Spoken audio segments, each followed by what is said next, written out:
भारत की 16वीं जनगणना आने वाली है और ये कोई छोटा मोटा इवेंट नहीं है बल्कि एक ऐतिहासिक अभियान है। लेकिन जरा रुकिए, इस बड़ी प्रक्रिया के साथ ही एक बहुत बड़ा खतरा भी हमारे और आपके दरवाजे पर दस्तक देने को तैयार है।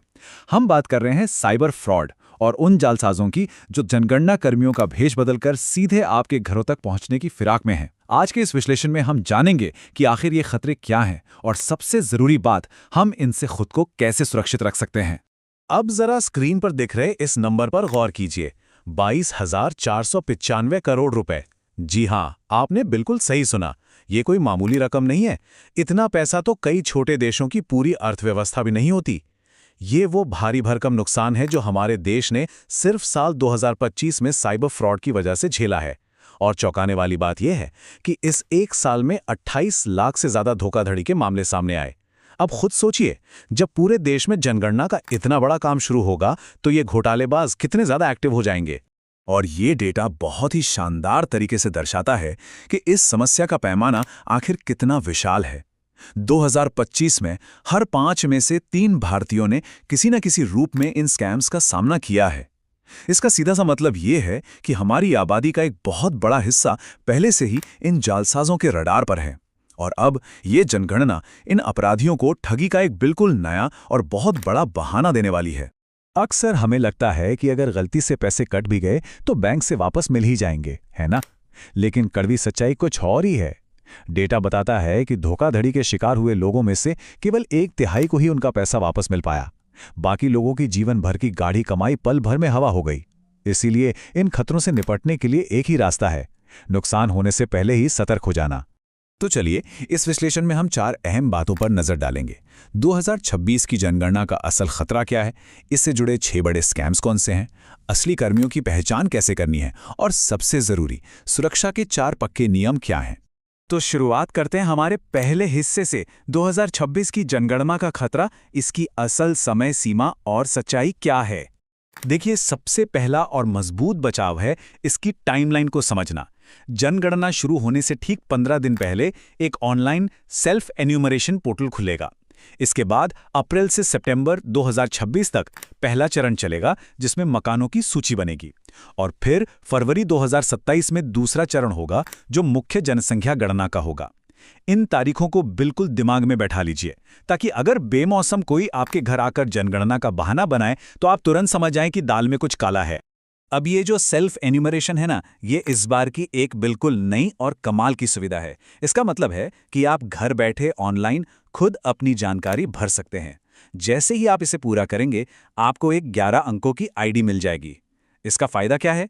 जब भी असली जनगणना कर्मी आपके घर आएंगे तो बस आपको वो 11 अंकों की आईडी उन्हें दिखानी होगी। बस बात खत्म, आपसे कोई और अतिरिक्त सवाल नहीं पूछा जाएगा। और मान लीजिए, अगर आप ऑनलाइन फॉर्म नहीं भरते हैं तो भी नियम बिल्कुल साफ और सीमित हैं। असली जनगणना में आपसे सिर्फ 33 बुनियादी सवाल ही पूछे जाएंगे, जैसे परिवार में कितने सदस्य हैं, पढ़ाई कितनी हुई है, घर की स्थिति कैसी है, बिजली, पानी या शौचालय की सुविधा है या नहीं, और घर में टीवी या गाड़ी जैसी संपत्ति है या नहीं। बस इतना ही। इसके अलावा आपसे एक भी फालतू सवाल नहीं पूछा जाएगा। अब आते हैं दूसरे और सबसे अहम हिस्से पर, जनगणना के नाम पर होने वाले 6 बड़े घोटाले। आइए देखते हैं कि जालसाजों के हथकंडे क्या हैं और उनकी वास्तविकता क्या है। ठीक है, चलिए इसमें गहराई से उतरते हैं। पहला और सबसे आम धोखा है फेक फोन कॉल्स का। आपको एक अनजान नंबर से कॉल आएगी और सामने वाला बड़े कॉन्फिडेंस से कहेगा कि आपका जनगणना का डेटा अधूरा है, जल्दी से ओटीपी या आधार नंबर बता दीजिए वरना फॉर्म रिजेक्ट हो जाएगा। लेकिन वास्तविकता क्या है? असली जनगणना के लिए सरकारी विभाग कभी भी किसी नागरिक को फोन करके ओटीपी नहीं मांगता। यह पूरी तरह से एक फ्रॉड है। दूसरा बड़ा धोखा है आपके स्मार्टफोन पर आने वाले एसएमएस या व्हाट्सएप लिंक्स। ये लिंक्स देखने में बिल्कुल असली लगते हैं, जैसे census.com या कुछ ऐसा ही मिलता जुलता। लोग अनजाने में इन पर क्लिक कर देते हैं। लेकिन इससे बचने का एक बहुत आसान सा तरीका है। भारत सरकार की कोई भी आधिकारिक वेबसाइट हमेशा .gov.in पर ही खत्म होती है। किसी भी लिंक को खोलने से पहले सिर्फ ये डोमेन चेक कर लेना आपकी सबसे बड़ी सुरक्षा है। तीसरा हथकंडा और भी शातिर है। ये जालसाज सीधे आपके दरवाजे तक पहुंच जाएंगे और आपसे आधार या पैन कार्ड की फोटोकॉपी मांगेंगे। यही नहीं, ये प्रोसेसिंग फीस के नाम पर 500 रुपए तक ऐंठने की कोशिश करेंगे। दोस्तों, हकीकत यह है कि भारत में जनगणना 100% मुफ्त होती है और इसके लिए कभी भी कोई कागजात या फोटोकॉपी जमा नहीं करवाई जाती।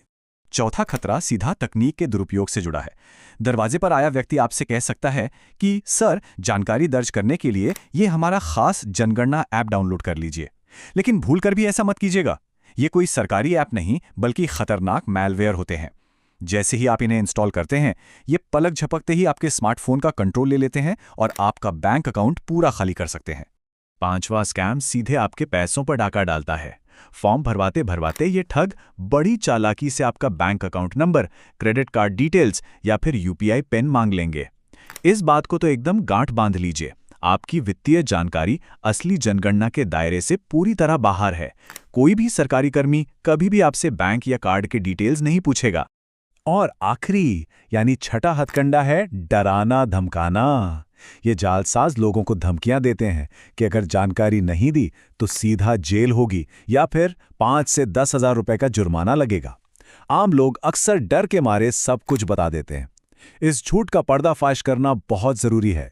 जनगणना की प्रक्रिया में जुर्माना लगाने या जेल भेजने जैसी कोई धमकी नहीं होती। ये सिर्फ और सिर्फ एक मनोवैज्ञानिक दबाव बनाने की चाल है। तो अब सवाल ये उठता है कि हम बचे कैसे?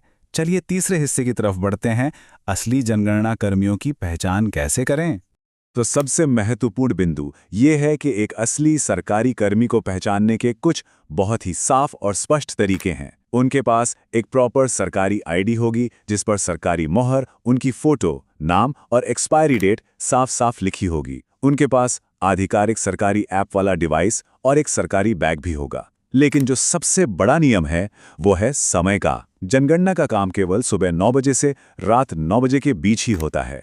इस समय के अलावा आने वाला कोई भी व्यक्ति 100% संदिग्ध है। आइए अब हमारे आखिरी और सबसे जरूरी सेक्शन पर चलते हैं, सुरक्षा के 4 नियम यानी आपकी अपनी सेफ्टी चेकलिस्ट। ये 4 सुनहरे नियम आपको इस धोखाधड़ी से बचाने के लिए एक मजबूत ढाल का काम करेंगे। नियम नंबर 1, दरवाजे पर आए व्यक्ति की सरकारी आईडी अच्छे से चेक करें और जरा भी शक हो तो स्थानीय प्रशासन से पुष्टि करें।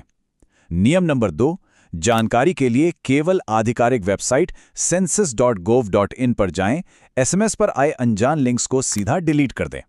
नियम नंबर 3, अपना ओटीपी, आधार कार्ड की कॉपी या बैंक का कोई भी डिटेल भूलकर भी साझा न करें।